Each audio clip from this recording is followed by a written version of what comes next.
Hello everyone, today we will be doing Disko-1 on picoCTF. It says description, can you find the flag in this disk image? Download the disk image here. So as always, we're going to copy this link, go to a terminal, I already opened one. We will use wget function, paste that link in here. After it is successfully downloaded, we will list everything in our desktop.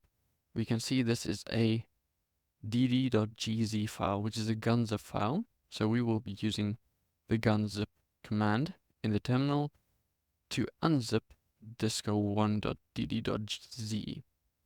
And after that is done, we will also list again, and we see we have this dd file. So this is basically just a text file. So we can search for all the strings in this disko1.dd and look for, using a pipe and grep, the words picoCTF, because that is part of the flag, and it will go ahead and search for us. And this is the only string in the entire file that contains this keyword. So we will go back to our browser, paste that in here, and submit.